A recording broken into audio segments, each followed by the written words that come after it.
მთელი ამდენი წლის განმავლობაში ექსპერიმენტულ დემოკრატიას აშენებს ჩვენს ქვეყანაში. ზემოდან დემოკრატია ეფექტურად არ შენდება. დემოკრატია შესაბამისი ნიადაგი უნდა დახვდეს საზოგადოებაში. ეს ნიადაგი არის სწორედ საშუალო ფენა. ამიტომაც არის ჩვენთვის ქრისტიან დემოკრატებისთვის ეკონომიკის განვითარება, ინვესტიციების შემოსვლა, სამუშაო ადგილების შექმნა, საკუთრების ხელშეუხებლობა, მცირე და საშუალო ბიზნესის განვითარება, მქონებელთა კლასის გაჩენა, დასაქმებული ადამიანების სიმრავლე, რომლებიც პირდაპირ არ არიან დამოკიდებული სახელმწიფოს მიერ სამუშაო ადგილების შეთავაზებაზე, არამედ ბიზნესზე არიან დამოკიდებულები. წარმოადგენს მთავარ ორიენტირს. ასეთი ტიპის საშუალო ფენა კარნახობს ქვეყანას დემოკრატიული განვითარების მდგრადობას და მათ შორის საგარეო პოლიტიკური ორიენტაციის კურსის უცვლელობას დასავლეთის მიმართულებით. ამიტომაც იყო და არის და ყოველთვის იქნება მათ შორის საგარეო აქტიურობის პროცესში ჩვენი მთავარი აქცენტი გაკეთებული პოლიტიკურ სტაბილურობაზე, დემოკრატიულ ტრანსფორმაციაზე და ეკონომიკურ წინსვლაზე. ეს იყო ჩემი მთავარი მიზანი და მიზეზიც ამერიკის შეერთებულ შტატებში სტუმრობის და ამ შედეგებით მე ძალიან კმაყოფილი ვარ. ბატონ გიორგი, მინდა გითხოთ ბოლო პერიოდში საარჩევნო კანონმდებლობაში შეტანილი ცვლილებები რამდენად იძლევა იმის შესაძლებლობას, რომ ხალხი, საზოგადოება ხმების არჩევნების გაყალბების მოტივით ქუჩაში გამოვიდეს ხმების დასაცავად. არსებობს თუ ხედავთ თუ არა თქვენ ამის წინაპირობას, რომ არჩევნები შეიძლება გაყალბდეს იმ დონის, იმ მასშტაბით, რომ ხალხი ქუჩაში გამოვიდეს? ყველას აინტერესებს განსაკუთრებით ჩემი ამერიკაში შეერთებული შტატების ფონზე და ალბათ კიდევ უფრო მეტად განსაკუთრებით რა თქმა უნდა საქართველოსა და ამერიკის პრეზიდენტების შეხვედრის ფონზე რა მოლოდინები არსებობს და როგორი იქნება რეაქციები ამერიკის შეერთებული შტატების საქართველოში 2012 წლის საპარლამენტო არჩევნების შედეგებთან დაკავშირებით. ეს მოლოდინი დამოკიდებულია იმაზე, ჩვენ რა მოლოდინი გვაქვს თავად ამერიკის შეერთებული შტატების რეაქციის მიმართ. თუკი ჩვენ ამერიკელებს უყურებთ როგორც პოლიციელებს, რომლებმაც აქვთ სუდ ბიჭებს, უწესრიგო ბიჭებს წესრიგი უნდა დაგვიმყაროს, ეს მოლოდინი არის ფუჭი, არასერიოზული და საკუთარი თავის შეურაცხმყოფელიც ჩვენი ქვეყნისთვის. თუკი ჩვენ ამერიკელებს უყურებთ როგორც მეგობრებს, გამოცდილ მეგობრებს, რომელთაც შეუძლიათ საინტერესო და ანგარიშგასაწევი რჩევები მოგცენ და ისინი ასეთები არიან. ამერიკელები არ დაიწყებენ საუბარს რეჟიმ ჩეინჯზე, ხელისუფლების ცვლილებაზე, იმ ფორმით, რა ფორმითაც რუსები საუბრობენ საერთაშორისო არენაზე საქართველოსთან მიმართებაში. ისინი საქართველოს უყურებენ და განიხილავენ როგორც სტრატეგიულ პარტნიორ მეგობარ დემოკრატიას. თუკი ჩვენ ვერ ჩავაბარებთ გამოცდას 2012 წელს ამ დემოკრატიაში და ვერ ჩავატარებთ ნორმალურ არჩევნებს, ისინი უბრალოდ ჩვენი მეგობრები აღარ იქნებიან. და თუ მეგობრები აღარ იქნებიან, ამ შემთხვევაში ძალიან დიდი შანსი იქნება იმისა, რომ სხვა მეგობარმა, უпростоრედ ამ ხანაგმა ჩრდილოეთიდან მართლაც დაგვიმყაროს აქ წესრიგი. ეს არის ჩვენი არჩევანი. ამერიკელები ძალიან გასაგებ ენაზე საუბრობენ. აქ ჩვენ გვახასიათებს ქართულ საზოგადოებაში მარჩიელობა იმ თემებზე, ობამამ მარცხენა თვალი ჩაუპაჭუნა პრეზიდენტ სააკაშვილს თუ მარჯვენა წარბის აწევით ანიშნა, რომ შენ პრემიერი აღარ უნდა იყო. ძალიან გასაგებ ენაზე გვითხრა იმ კაცმა ყველაფერი ქართულ საზოგადოებას, რომ ამერიკელები ჩვენგან ელიან დემოკრატიულ პარტნიორობას, ამერიკელები ელიან იმას, რომ არჩევნები ჩატარდება დემოკრატიული სტანდარტებით და ეს ნიშნავს იმას, რომ მიხეილ სააკაშვილი ყველა მეთოდით ხელისუფლების შენარჩუნებას ვერ შეძლებს. ამიტომაც, როდესაც ქრისტიან დემოკრატები ვაქტიურობთ საერთაშორისო ასპარეზზე, ჩვენი სტრატეგიების განსხვავებულობა დანარჩენი ოპოზიციის მიერ არჩეულ სტრატეგიასთან საერთაშორისო ასპარეზზე აქაც ჩანს. ჩვენ როდესაც და მე პირადად როცა ხვდები მსოფლიო ლიდერებს, იქ იმის მტკიცებას კი არ ვიწყებ, რომ საქართველო არის დიქტატორული, ავტორიტარული ქვეყანა, რომელსაც დემოკრატიული განვითარების არავითარი შანსი უახლოეს მომავალში არ გააჩნია. ვეუბნები მარტივ რაღაცას. სააკაშვილი თქვენ წლების განმავლობაში გიმტკიცებთ იმას, რომ არის დემოკრატიული მმართველი, რომ არის დემოკრატი ლიდერი, რომ არის ვაცლავ ჰაველი ამ რეგიონისთვის, ამ ძალიან მძიმე და პოსტსაბჭოური სიზნელეებით და მემკვიდრეობით დატვირთული რეგიონისათვის. ხო და თუ ეს ასია, თქვენც მას მოსთხოვეთ იმ სტანდარტების შესაბამისად იმოქმედოს, რაც აუცილებელი არის კავკასიის ვაცლავ ჰაველისათვის. და ეს ავტომატურად ნიშნავს უკვე იმას, რომ მიხეილ სააკაშვილი ყველა მეთოდით ძალაუფლების შენარჩუნებაზე ვერ იფიქრებს. ამას ელის ჩვენგან ამერიკის შეერთებული შტატები. ასეთია ჩვენი მოლოდინიც.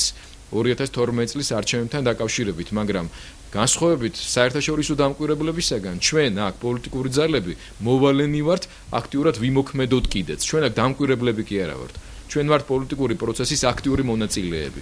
ამიტომაც არის ძალიან მნიშვნელოვანი ვიყოთ აქტიურად ჩართული საარჩევნო გარემოს გაუმჯობესებაში. და როცა თქვენ მისვავთ კითხვას, რამდენად იქნება ეს საარჩევნო გარემო გაუმჯობესებული, ყველა ჩვენგანზეა დამოკიდებული. დამოკიდებულია პირველ რიგში პოლიტიკურ პარტიებზე, რომელთა ამოცანაც პოლიტიკური პროცესებისაგან დისტანცირება კი არ უნდა იყოს, საარჩევნო სიების გასუფთავებაზე უარი კი არ უნდა ვთქვათ, არამედ ყველამ ერთად უნდა ვიმუშაოთ, კარდაკარ გადავამოწმოთ ეს სიები. ყველამ ერთად უნდა ვიმუშაოთ, რომ მონიტორინგის ის ახალი სისტემა, რომელიც არჩევნებამდე 4 თვით ადრე ამუშავდება საქართველოში მედია მონიტორინგის თვალსაზრისით, აქტიურად იქნეს გამოყენებული და უპირველეს ყოვლისა ეს აისახოს თქვენს მუშაობაზე, რათა თქვენც გქონდეთ უფრო მეტი ვალდებულებები იმ კუთხით, რომ აქტიურად წარმოაჩინოთ სხვადასხვა პოლიტიკური ძალები და მოსაზრებები საარჩევნო პროცესის გაშუქების დროს. ასევე აქტიურად გამოვიყენოთ ის სახელმწიფო კომისია, რომელიც შეიქმნება და იმუშავებს ადმინისტრაციული რესურსის შესაზღუდად, პოლიციელების თავნებობის აღსაკვეთად, გუბერნატორებისა და გამგებლების მიერ ადგილებზე პოლიტიკურ აქტივისტებზე განხორციელებული ზეწოლის შესაჩერებლად. ეს ყველაფერი არის ჩვენზე დამოკიდებული. ჩვენ რამდენად აქტიური ვიქნები და აქტიურად ვიმოქმედებ და აქტიურად გამოვიყენებთ იმ ბერკეტებს, რომელიც გაჩნდა ცალკეული შეთანხმებების შედეგად, მათ შორის საქართველოს ხელისუფლებასთან. ბატონ გიორგი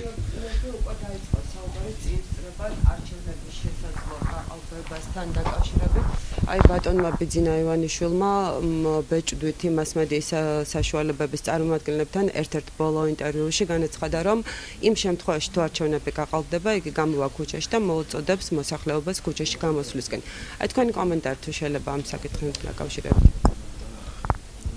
ეს უკვე თუ არ ვთქვი მეოთხე არჩევნებია სხვადასხვა დონის, როგორც გენერალური საპარლამენტო, ასევე აჭარის ავტონომიური რესპუბლიკის უმაღლესი საბჭოსი, ამის შემდეგ იყო თვითმმართველობის არჩევნები და ქრისტიან-დემოკრატიული მოძრაობის არსებობის განმავლობაში და სხვათა შორის რამდენიმე დღეში გვაქვს ჩვენ ასე ვთქვათ დაბადების დღე, წმინდა მეფე დავით აღმაშენებლის ხსენების დღეს, ყველას გეპატიჟებით, მობრძანდით, ერთად აღვნიშნოთ.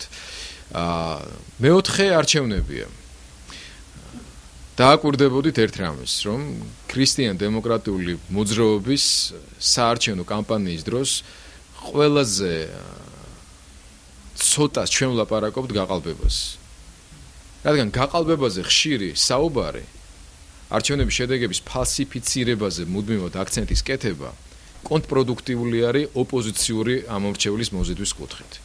ამიტომაც მე ბევრს არ ვლაპარაკობ არჩევნების შესაძლო გაყალბებაზე, რათა წინასწარ იმედგაცრუება არ დაეუფლოს ჩვენს ამომრჩეველს. ეს აწყობს ხელისუფლებას, ამაზე ხშირად საუბარი, ამაზე აქცენტის გაკეთება, რომ არჩევნების გზით შეუძლებელია ქვეყანაში ხელისუფლება შეიცვალოს. რადგან ისედაც საკმაოდ პასიურ და იმედგაცრუებულ ოპოზიციურ ელექტორატს წლების განმავლობაში აღარ ჭირდება კიდე დამატებითი ფსიქოლოგიური ზეწოლა საიმისოთ, რომ არჩევნებში საერთოდ არ მოვიდეს.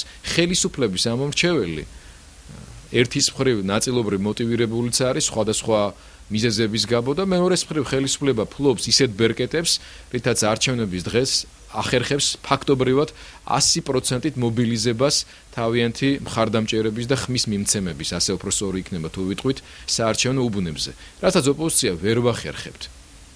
სწორედ ამიტომ ჩვენ არჩევნებამდე საუბრისას ძირითად დროს არჩევნების შესაძლო გაყალბებასა და ფალსიფიცირებაზე კი არ უნდა ვხარჯავდეთ, არამედ უნდა ვხარჯავდეთ ამომრჩევლის დარწმუნებაზე, რომ მათი თითოეული ხმა იქნება დაფასებული და შეფასებული, რომ არც ერთი ხმა არ დაიკარგება და არჩევნებში შეიძლება თითოეული მათგანის მონაწილეობამ განსაზღვროს არა მხოლოდ ზოგადად მთელი ქვეყნის, არამედ მათი ოჯახის და მათი მომავალი.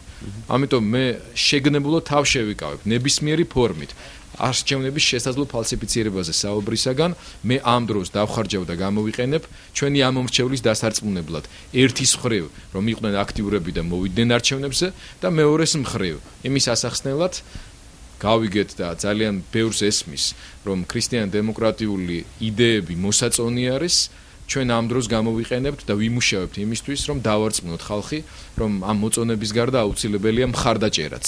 რომ ეს მოსაწონი იდეები საქართველოს რეალობაში სინამდვილედ იქცეს. ჩვენ ამაზე ვაპირებთ ჩვენი საარჩევნო დროისა და რესურსების დახარჯვას. და აქედან გამომდინარე, ბატონო გიორგი, ხომ არ ფიქრობთ, რომ იგივე ქართული ოცნება ემზადება უკვე აქტიურად ქუჩის აქციებისთვის, თუნდაც არჩევნების შემდეგ?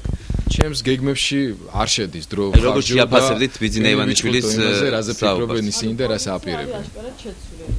ანუ თქვენი შეფასება როგორი არის? იმისთვის რომ ახალი შეფასება გააკეთო, უნდა დაელოდო ახალ ინტერვიუებს, ახალ წერილებს. ამიტომაც ძალიან რთულია ხოლმე კომენტარების კეთება ასეთი ტიპის განცხადებებზე, იმდენად განსხვავებული წინააღმდეგობრივი არის ხოლმე თავისი შინაარსით. ამიტომ თქვენთვის მომივდია და საზოგადოებისათვის. ჩემი მთავარი ამოცანაა საზოგადოებას დაუკმაყოფილო, სურვილი იცოდეს ჩვენ შესახებ უფრო მეტი რამ და იცოდეს ჩვენ რას ვაპირებთ, ჩვენ როგორ ვხედავთ საქართველოს განვითარებას და მის მომავალს. მე მგონია რომ ამ კუთხით ყველა რესურს უფრო აქტიურად გამოვიყენებთ.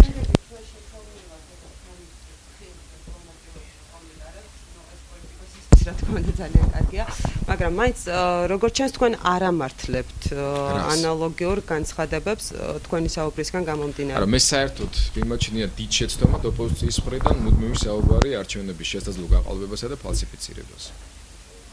მე მიმაჩნია რომ ეს შედის ხელისუფლების ინტერესებში. მე ვთვლი რომ ეს პირიქით ახდენს ოპოზიციურად განწყობილი ამომრჩევლის დაშორებას აქტიური პოლიტიკური პროცესისაგან. დღეს პირიქით ყველა უნდა დავარწმუნოთ საზოგადოება, რომ სწორედ არჩევნებში ოპოზიციური ამომრჩევლის აქტიური მონაწილეობით არის შესაძლებელი რეალური ცვლილებების განხორციელება ქვეყნის პოლიტიკურ სისტემაში და ხელისუფლებაში. ამიტომ ნებისმიერი აქცენტი იმის თაობაზე, რომ არჩევნები გაყალბდება და ამისთვის აუცილებელი არის სრულიად განსხვავებული სცენარით მოქმედება, ჩემთვის არის მიუღებელი, რადგან მსგავსმა მიდგომამ ჩვენს პოლიტიკაში არაერთხელ აჩვენა არაქმედ უნარიანობა მის. რაც გამოვიარეთ ამდენი წლების განმავლობაში, მე მგონი ეს უნდა ყოფილიყო კარგი მაგალითი ყველასთვის, გამოცდილისთვისაც და გამოუცდელისთვისაც, რომ იგივე ნაღმზე ოპოზიციამ ფეხი არ დააბუჯოს. პრესაში გავრცელდა ინფორმაცია ივანიშვილის თემას გავაგრძელებ, რომ ივანიშვილი ყიდულობს სიტუაციის დეტექტორს იმისათვის, რომ შეამოწმოს რამდენად თავისი გუნდის წევრები. ბუნებრივია ის, რომ არენდობა გუნდის წევრებს ამაზე მეტყველებს ის, რომ ხვედელიცის კანდიდატურა წამოუყენა მან. თქვენი აზრით, რამდენად აქვს შანსი ზოგადად კიდევ ქართულ ოცნებას, რომ შეინარჩუნოს არსებობა და გარდა ამისა დღეს ვისაუბრობს იგი იმაზე, რომ იგი ძალიან კარგად იცნობს ყველა იმ პოლიტიკურ პარტიას, რომელთანაც თანამშრომლობს. თუმცა ასევე საუბრობს მათ შეცდომებზე. თქვენი აზრით, რამდენად არის მოსალოდნელი ის, რომ მან საერთოდ სხვა ადამიანები დაიყენოს გვერდით და საკუთარი გარემოცვლიდან, ასე ვთქვათ, საერთოდ გავხდეს. რამდენად აქვს მომავალი ქართულ ოცნებას? გასაგებია ის პირველი აჟიოტაჟი, რომელიც ამ ადამიანის გამოჩენამ გამოიწვია ქართულ საზოგადოებაში. დღესდღეობით ყველანი უნდა გადავიდეთ სამუშაო ეტაპზე. ეს გულისხმობს იმას, რომ ყველა პოლიტიკურ პარტიას და ყველა პარტიის ლიდერს უნდა ჰქონდეს თავისი გეგმა, ამოცანა და მოქმედების სტრატეგია. შესაბამისად, ვინ რას მიაღწევს მის მიერ არჩეული სტრატეგიით, გამოჩნდება არჩევნებზე. მე არ ვაპირებ ბევრი დრო დავხარჯო იმის ანალიზით და კომენტარების კეთებით იმის თაობაზე, რას აპირებს სხვა, მით უმეტეს რას აპირებს ესეც იმდენად ბუნდოვანია, რომ ძალიან რთული არის კონკრეტული შეფასებების გაკეთება. არ ვიცი, ეს მათი საქმეა, რაც უნდათ, როგორც უნდათ, ისე მოაგვარონ, ისე ჩამოყალიბდნენ, უნდათ ციცრულის დეტექტორები თუ რა ბრძანეთ, ხო, ხუმრობთ ალბათ, ხო? არ ვიცი, ეს ჩემთვის სიურპრიზია, მაგრამ ცოტა უფრო სერიოზულად თუ ვისაუბრებთ მოვლენებზე, გამოიკვეთება საერთოდ ან რა პოლიტიკური ძალა ყალიბდება, ან ვინ არიან ამ პოლიტიკურ ძალაში, ან რა უნდათ საერთოდ არა ქართულ ოცნებაში, არამედ ქართულ რეალობაში, ამის შემდეგ უფრო ადვილი იქნება საზოგადოების მხრიდან თავისი დამოკიდებულების გამოვლენა. ჩვენ ზუსტად ვიცით, რომ ის სტრატეგიული ხაზი და გეგმა, რაც ჰქონდა ქრისტიან-დემოკრატებს წლების განმავლობაში, არ შეცვლილა და ნაბიჯ-ნაბიჯ ჯიქურ ამ მიზნის შესასრულებლად მივიწევთ. ყველა საგარეო და საშინაო ფაქტორი მეტყველებს იმაზე, რომ ჩვენს მიერ არჩეული სტრატეგიული გზა შედეგს მოიტანს. სხვებთან დაკავშირებით იგივეს ვერ მოგახსენებთ. თქვენი აზრით, ვინ ჩააბარებს ამ გამოხდას, ესე ვთქვათ, და ვინ ვერ ამ დეტექტორის მოქმედების შემთხვევაში? კითხაობას კითხაობას ვერ დავიწყებ, ერთმანეთთან ურთიერთობის ფორმები თავად შეარჩიონ. ეს ჩემი პრობლემა არ არის. ბატონ გიორგი, თავისთავად თუ კი ასეთი მსგავს შემოწმების აუცილებლობა გაჩნდა, ეს ნიშნავს, რომ ეს პრობლემა არის. ბატონ გიორგი, თუ შეცდოდეს დეპუტატს რო შევეშვა ზოგადად გამოიკვეთა თუნდაც იმიდან რომ პარტიის ლიდერი იქნება მისი მეუღლე პოლიტიკურად გამოუცდელი ადამიანი, რომ ბიძინა ივანიშვილს აქვს გარკვეული უნდობლობის მომენტი თავის გარემოსთვის მიმართ, ანუ მას მიმართ, ვინც არიან მის კოალიციაში პოლიტიკური ორგანიზაციები და მათი ლიდერები. თქვენი აზრით, როდესაც საუბარია ოცნების ასრულებაზე და რაღაცა მიზნისკენ, რომელიც საკმაოდ ამბიციოზია, ძალიან ბევრ დროს ხარჯავთ და მეც ტყუილად მაცდენთ ამ თემაზე ჩემი კონცენტრირების მცდელობით. თქვენც მივხვდით, რომ ჩემთვის ეს მთავარი თემა და თავსატკივარი არ არის და ნურც თქვენ აიტკივებ ზედმეტად თავს ამას გირჩევთ. იმდენად ნაკლებად მაინტერესებს რა ხდება მის გარემოცვაში, რომ ვერც ვხედავ. ბატონ გიორგი, ვალერ გელბახიანზე მინდა დაგისვათ კითხვა. ის არ იმყოფება საქართველოში და უკვე დიდი ხანია ითხოვს ჩამოსვლას და თხოვს სხვადასხვა პოლიტიკურ ზოგადად ოპოზიციას, რომ ჩაუდგენ თავდებში. მზად ხართ თუ არა პირადად თქვენ? კი ბატონო, გიპასუხოთ. მე გავეცანი ბატონი ვალერის მიმართვას ქართული საზოგადოებისადმი, მათ შორის პოლიტიკური პარტიებისადმი, ამერიკის შეერთებულ შტატებში ჩემი ყოფნის დროს ასევე მოვისმინე რამდენიმე გამოხმაურება ცალკეული პოლიტიკური პარტიებისა და საზოგადო მოღვაწეებისგან და მე მინდა შევუერთე ამ გამოხმაურებას და რეაქციას. მე მიმაჩნია, რომ ის მდგომარეობა, რა მდგომარეობაშიც არის ბატონი ვალერი ამ ბოლო 4 წლის განმავლობაში სამართლებრივათაც გაუმართლებელი არის და ადამიანურათაც, მორალურათაც თავად ვალერიც საუბრობს იმაზე, რომ ყავს მძიმე თავმყოფი დედა, 4 წელია ეს ადამიანი დაშორებულია თავის ოჯახს, მის საქმესთან დაკავშირებითაც არაფერი კონკრეტული არ არსებობს ისეთი, რის გამოც საქართველოში მისი ჩამოსვლა შეუძლებლად უნდა ისახებოდეს ვინმეს, მით უმეტეს მან თავის განცხადებაში ხაზი გაუსვა იმას, რომ მზად არის ითანამშრომლოს გამოძიებასთან და ყველა კითხვაზე პასუხი გასცეს როგორც გამოძიებას, ასევე ქართულ საზოგადოებას. თუ საუბარი არის თავდებობაზე, სხვა რამდენიმე პოლიტიკური პარტიის მსგავსად, ჩვენც ქრისტიან-დემოკრატები მზად ვართ, რომ თავდებში ჩაუდგეთ ბატონ ვალერი გელბახიანს, მათ შორის თუ ამის აუცილებლობა იქნება და თავად ჩათვლის საჭიროდ, ჩვენ მზადა ვართ, რომ როგორც პარლამენტის წევრებმაც, ფრაქციის წევრებმა ხელი მოვაწეროთ მისი თავდადობის დოკუმენტს. ასე რომ ამ კუთხით ჩვენი დამოკიდებულება არის სწორედ ასეთი, ჩვენ გვესმის მისი მდგომარეობა და მიგვაჩნია, რომ არ არსებობს არანაირი საფუძველი საიმისოთ, რომ ბატონი გელბახიანი საქართველოში არ იმყოფებოდეს. ეს მხოლოდ მისი პიროვნებისადმი დახმარება თუ არ გამორიცხავთ მასთან პოლიტიკურ თანამშრომლობასაც? რაიმე თანამშრომლობაზე ჯერჯერობით საუბარი ნაადრევი არის. მე ძალიან ახლო ურთიერთობა მქონდა მასთან და პიროვნულ დონეზე ჩვენი ურთიერთობები დღემდე ძალიან ნორმალური არის და თბილი და სწორედ ამიტომაც შემტკივა გული, მე რო ვიცი თავად ამ ადამიანის დამოკიდებულება თავისი ქვეყნის მიმართ, სამშობლოს მიმართ, ვიცი მისი დამოკიდებულება იმ პროცესების მიმართ, რომელიც საქართველოში წლების განმავლობაში ხდება და მიმდინარეობს და სხვა შორის მისი ეს პოზიცია დახურული და დამალული არასოდეს ყოფილა. ის თავისი მკვეთრი კრიტიკით გამოირჩეოდა და დღემდე გამოირჩევა ქართული პრესის ფურცლების ავსია მისი კომენტარებით საქართველოში მოღვაწე ზოგიერთი აქტიური პოლიტიკოსი ვერ დაიკვეხნის აქტიურობის იმ ხარისხით, როგორც ამას ახერხებს უცხოეთიდან ემიგრაციაში მყოფი ვალერი გელბახიანი. ასე რომ მე მიმაჩნია, რომ ქართული საზოგადოებისთვის მისი აზრი შეხედულება ყურადსაღები და ანგარიშგასაწევია, თუმცა ამ ეტაპზე წინა პლანზე მე დავაყენებდი მის ადამიანურ მდგომარეობას, რომელიც უკავშირდება მისი დედის ჯანმრთელობის მდგომარეობას და იმ ფაქტს, რომ 4 წელი ეს კაცი საკუთარ ოჯახში არ ყოფილა. აქედან გამომდინარე, როცა ამ განცხადებას ვაკეთებ მიზნამი თანადგომის გამოხატვისა, ძირითადად ჩემი მამოძრავებელი არის ადამიანური თანადგომისა და სოლიდარობის გამოხატვის სურვილი. თუ სხვა შეკითხვა არ გაქვთ, დიდი მადლობა კიდევ ერთხელ. დიახ. გუშინ გამთენია ჩამოვით. დიახ. 5-ში, ისა, ბოდიში 25-ში გავფრინდი და 5-ში ჩამოვედი, ანუ 10 დღე გამოდის თითქმის, მაგრამ შეგვიძლია თუ 9.